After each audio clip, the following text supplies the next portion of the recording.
I didn't watch the service for John Buchanan because it was my entire adult lifetime of seeing and remembering him in the pulpit on Sunday mornings. And sometimes I'd catch a glimpse of him on the first floor of Lord and Taylor on a weekday morning, passing through in a casual summer suit and tie. Everyone cut through Bonwit Teller to get to First National Bank at the John Hancock building. And Lord and Taylor was the popular cut through at Water Tower Place. Being a snob has nothing to do with having a lot of money, often quite the opposite. And being Christian has less to do with going to church. I ran into John Buchanan in the dining room at the Clare. I said, John, I thought this Clare was a nice place, but somehow they let me in here. He looked at me and he said, the Clare is a nice place. That was the charm of John Buchanan. He always made you feel like you belonged here, even if you had your doubts. We're all worthy, at least for a moment, even if we're just cutting through. Welcome. Welcome to Sunday Coffee Hour. I'm Stanley Smith at Sunday Coffee Hour. We talk about everything and nothing.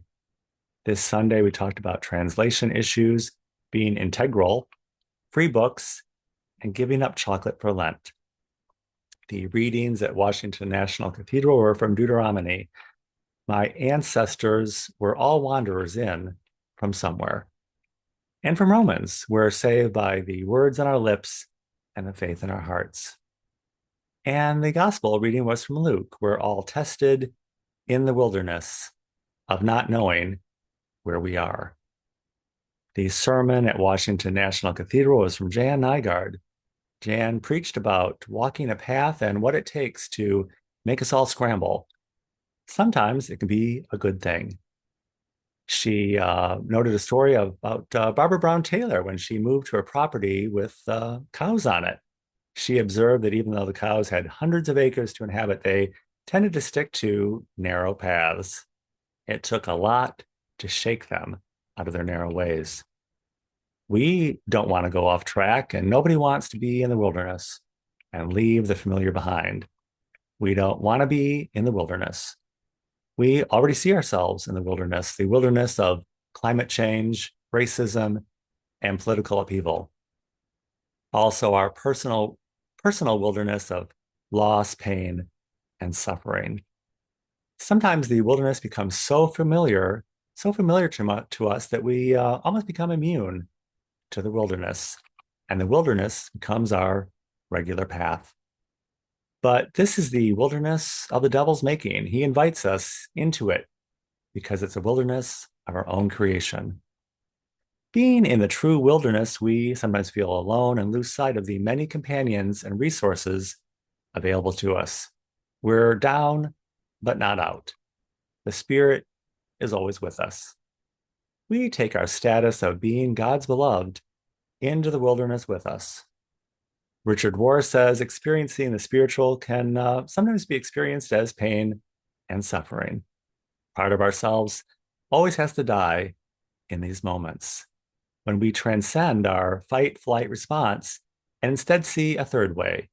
Instead of running away, we find the way of wisdom. The way of wisdom can only be obtained in the wilderness. Jan also cited Barbara Brown Taylor's observation that there is a holiness in the realization of just how perishable we all are. It reveals a significant aspect of being human that most of us try really hard never to acknowledge. As we step off the well-trodden path this Lenten season, what do you need to let go, put down, or walk away from? What is keeping you from walking the way of wisdom? Walking away from what is familiar can be an invitation into the truth.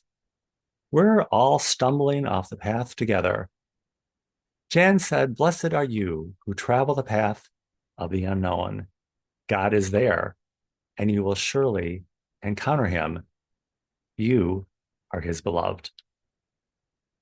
At St. James Cathedral, the sermon was by Lisa Hackney James. Lisa preached about how happy she is and pleased she is to be the new canonized dean at the cathedral.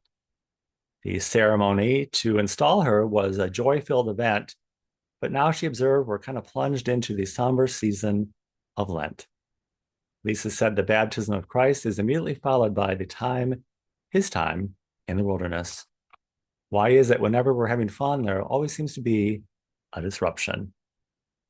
Lisa said temptation is more accurately defined in the Bible as a test in the context of being God's beloved. And the devil could be seen as the tester.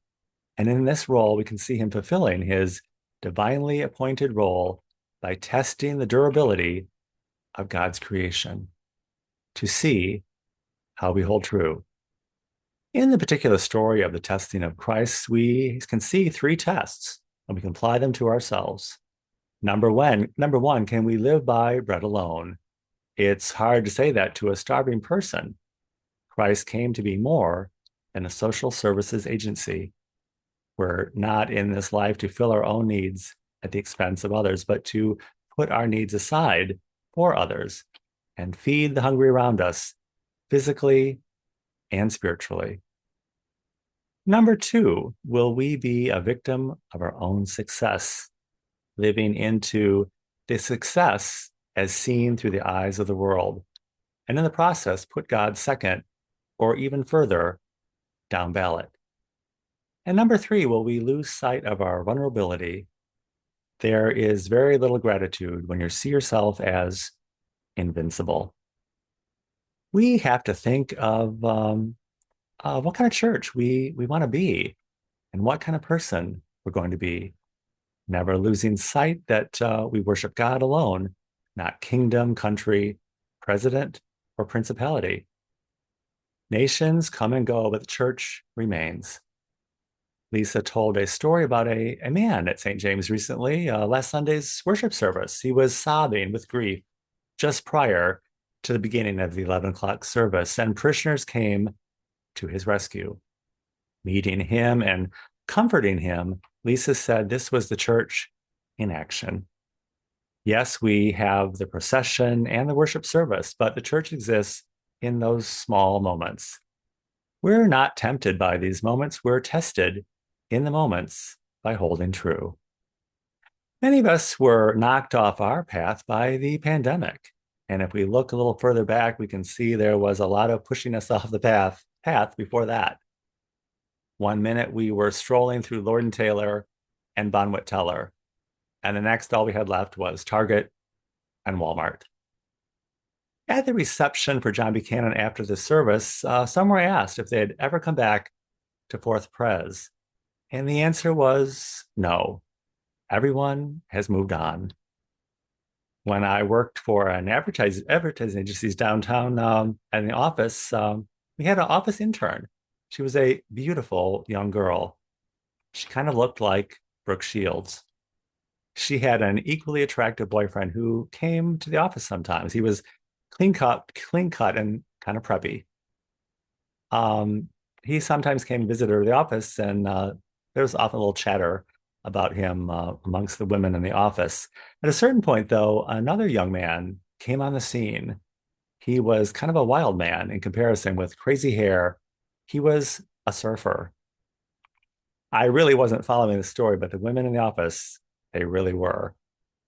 I liked Kim, and when the surfer guy got a job offer in Los Angeles to represent a surfboard company, she had to choose between the preppy tech guy or the surfer dude.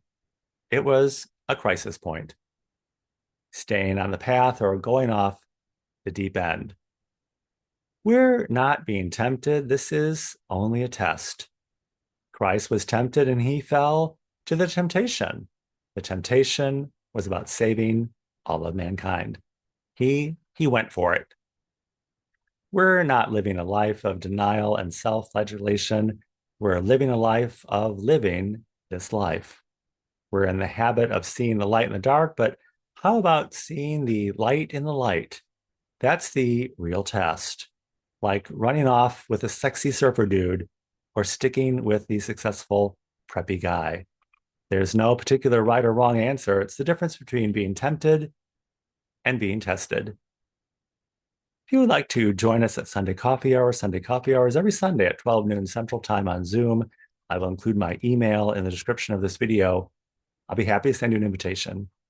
And I look forward to seeing you very, very soon.